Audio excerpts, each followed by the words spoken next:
Hi guys, and welcome back to part 2 of the June edition of the M&A Monthly podcast hosted by myself, Lewis Williams. In this second part, we will be discussing one of the biggest mergers proposed in the last couple of years between PSA Group and Fiat Chrysler. After this, we'll also be taking a trip back in time to look at Apple's acquisition of Beats Music in 2014 as a case study for valuations. Okay, so let's begin with one of the biggest proposed mergers in recent years, the complex integration of two car manufacturing giants, PSA Group, which is Peugeot amongst other brands, and FCA, Fiat Chrysler, which also has many brands intertwined within the overall group. So to begin with, as we always try to do, we're going to delve into the history of the two companies, starting off with PSA.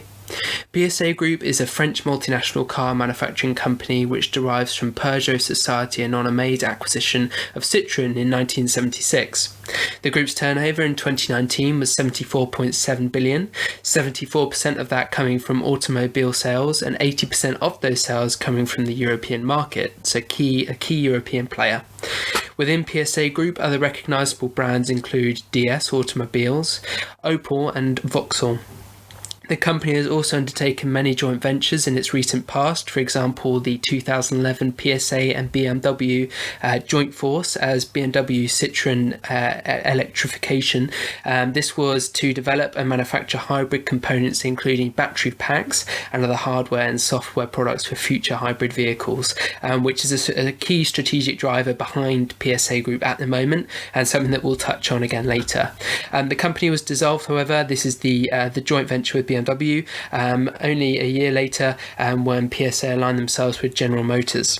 Equally, the company has successfully increased their manufacturing in Asia through partnerships with Toyota and Mitsubishi, big Japanese car names. Now moving over to Fiat Chrysler Automobiles, which is a similar story insofar as the company derives from an acquisition, this time between Italian car manufacturer and American car manufacturer Chrysler, Fiat being the acquirer and the more historically prevalent company born in 1899. The Italian car giant completed the 4.9 billion acquisition of the previously bankrupt Chrysler in 2014 and has since turned it into a profitable brand. Unlike PSA Group, FCA has many more subsidiaries and brands under their control, including notable luxury car manufacturers such as Ferrari and Maserati. Their 2019 turnover exceeds PSA's at 108 billion euros, with a net profit of 6.7 billion euros compared to PSA's 3.7. Okay, so let's go through the theoretical analysis to begin with. This merger is fairly straightforward on the surface, a horizontal integration where two very similar companies join forces. Core competencies are naturally very similar. Synergistic opportunities are numerous and large, predicted to be worth up to the sum of 3.7 billion euros annually based on initial reports. That would be a cost saving of around 2.4% of the combined cost of sales of PSA and FCA based on 2019 accounts, which to a combined entity of that size is really rather significant. Thinking aloud, basic though it may seem, an example might be a technical economy of scale, such as producing car parts in higher quantities due to the increased total production.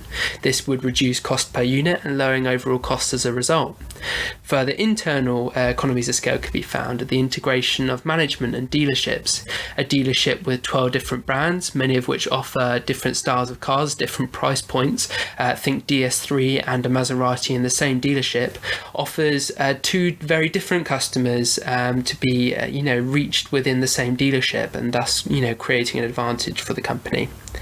One should highlight there's particular focus on the light commercial vehicle segment, where both groups already control a considerable market share. The proposed merger would give PSA FCA a third of the light vehicles market within Europe. This has raised issues with Market Competition Authority, which is something which we'll go over further. Next, we shall look at the performance of the European and global passenger car market for the last 2 years, comparative to the performance of PSA and FCA. The value of EU car exports fell 2.3% from 2018 to 2019 and are expected to get significantly worse this year. It is predicted global car production will fall 20%, largely due to the COVID-19 pandemic stopping dealerships from selling their cars and social distancing regulations permitting the manufacturing of cars. Years previous to this have also been riddled with uncertainty following a slowdown in demand in China, Brexit and the US-China trade war, just to name a few macroeconomic events there. 4 million fewer vehicles were sold in 2019 compared to the year previous in Europe, forcing many European brands such as Audi and Daimler, the Mercedes co-parent, just to cut costs through laying off thousands of workers. Some of the worst affected of all were the luxury car brands in the UK, such as Bentley, Aston Martin and Jaguar Land Rover, as one might expect with luxury goods in an economic downturn, referring here to the economics theory of luxury goods having an income elasticity of demand greater than 1. This is important to mention prior to the download of PSA and FCA's financial performance, as both companies' car offerings are mainly made up of cars which target the middle market, despite some exceptions. Looking here at the large majority of the product offerings of both companies, they focus on function rather than form. Okay, so let's look at the company's performance in 2018 and 2019. Both PSA and FCA enjoyed healthy profits between 2018 and 2019, although revenues remained relatively flat.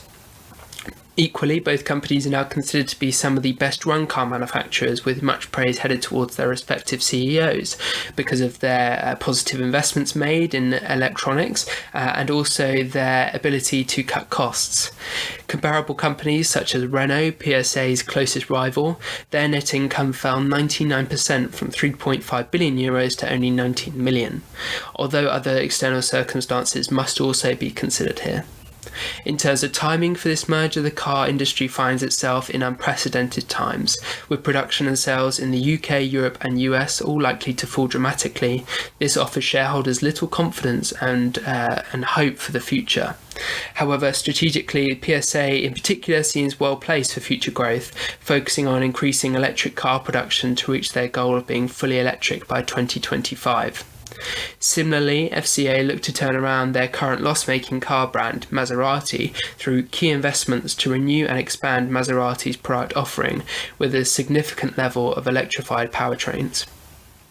Next up, we're going to be delving into the financial accounts of both companies. Starting with PSA, earnings per share improved in line with profits from 2018 and 2019. However, their debt-to-equity ratio worsened slightly from 2.16 to 2.2, which although seems slightly high, for a capital-intensive company around the 2 mark is average. Impressively, the company managed to improve their net working capital from a negative €1.9 billion rounded to only €373 million rounded, after rationalising current taxes and increasing other receivables. The group sold 765,000 units, over 555,000 of those were light commercial vehicles, which PSA owns 25% of market share within the European market. FCA also had a successful 2019, with earnings per share growing from €2.3 to 4.2. Debt to equity improved from 2.9 to 2.4. However, this is still slightly higher than PSA, but still within range for a capital intensive company.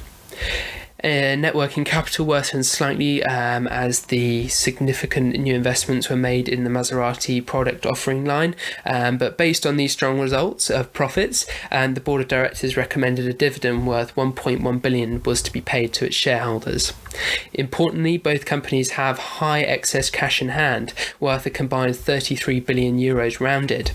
This offers an element of security moving forwards and also gives opportunity for the new entity to expand upon its current offering, improving technology within the production and features of their cars, potentially improving long-term revenues whilst also reducing costs through increased efficiencies. Whilst the financial positioning of both companies and the theoretical driving forces behind the deal all make sense, the key issues for both companies will be gaining third-party approval due to the fears of reduced competition, especially in the LCV market.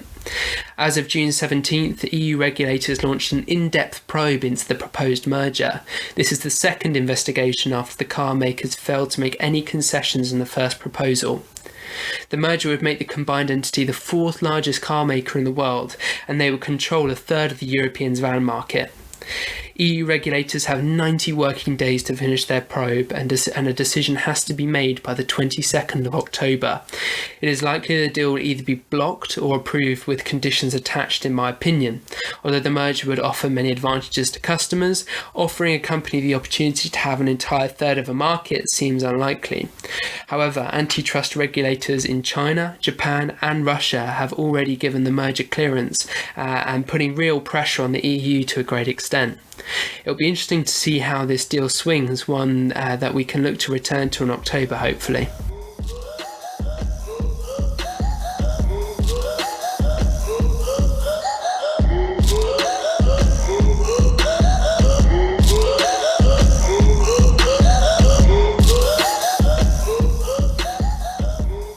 Right then, now we're going to be moving on to the final deal in the June edition of the M&A Monthly podcast, and we're actually going back in time when Apple completed a $3 billion acquisition of Beats Electronic, a headphones company primarily who were famously co-founded by hip-hop legend Dr. Dre and Interscope Records co-founder Jimmy Iovine.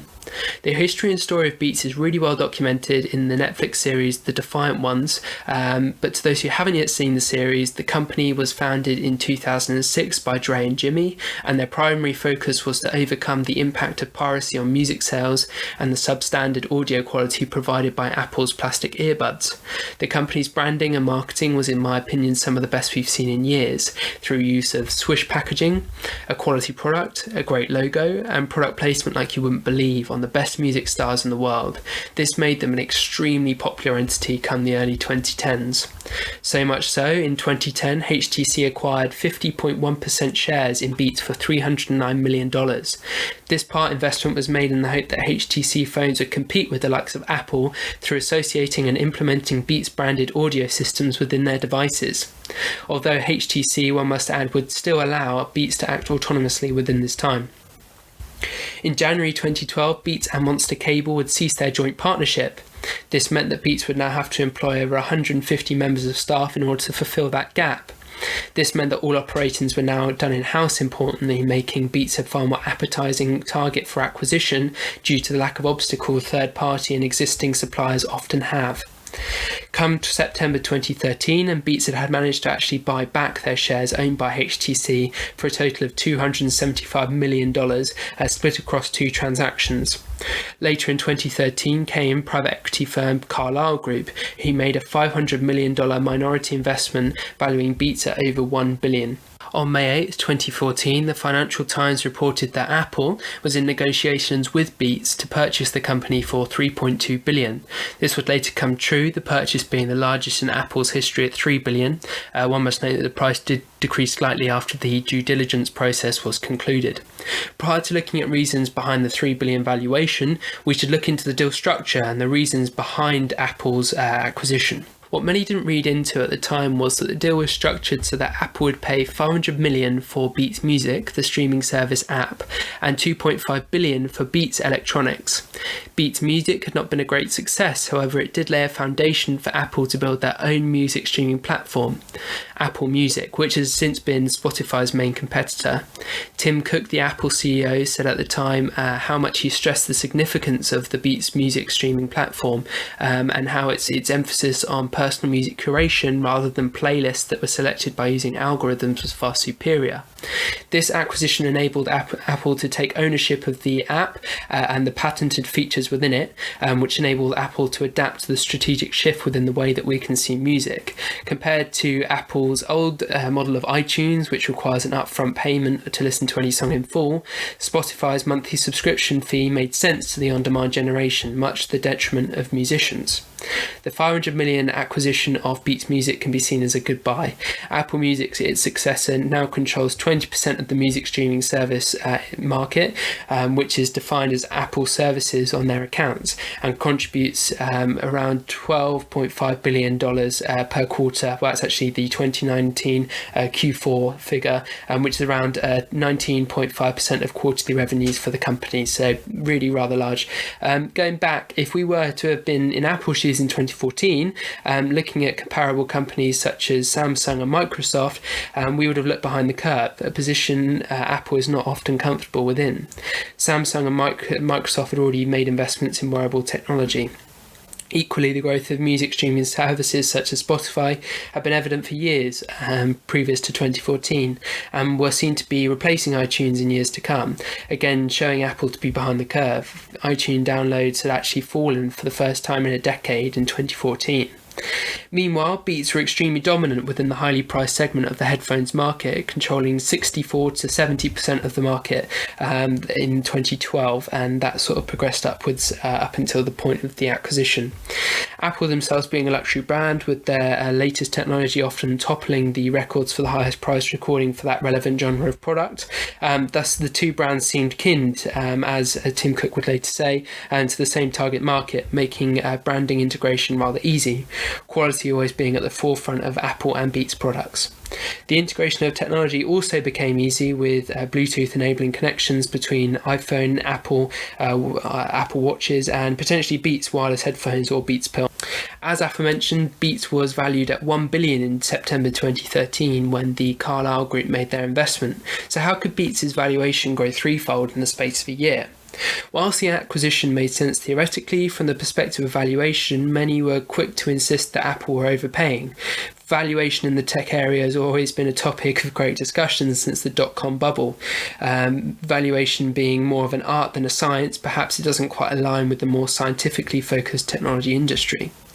Due to Beats Electronic being an LLC, the majority of their financial information is actually non-public information. Thus, we can only really look at revenue figures and market share from the time. In 2013, Beats made $1.1 billion in revenue and controlled around 70% of the premium headphone market. Revenues increased 30% in the first quarter of 2014 prior to Apple's takeover. Tim Cook stated at the deal closing press conference that the company was only 30% of what he believed it could well be in the future, which again might surprise many considering they paid $3 billion for it. This shows most of all the power of strategic drive in valuation and also the strength of Beats' brand and patented high quality audio technology. Since then, the launch of AirPods by Apple in 2017 has been proven to be Apple's most successful accessory to date, with predicted revenues of $20 billion in 2020. The H1 chip, which powers the totally wireless headphones, is also the same used in Beats headphones. This chip means that Siri is always listening. A nice example of how integration is still being used by the two brands today. If you were to look solely at the performance of Apple Music and AirPods in 2020, the initial $3 billion paid for Beats, of which can be much attributed to the acquisition, would now seem a bargain. Going back to a key question one must always ask when looking to analyse an acquisition is how much is this deal worth to the buyer? Pricing will greatly differ depending on who the buyer is. As Tim Cook stated, Beats was only 30% of the company he believed it could be in 2014. More importantly, it was about the strategic shift to music streaming and wearable tech, which has now paid off tenfold and more.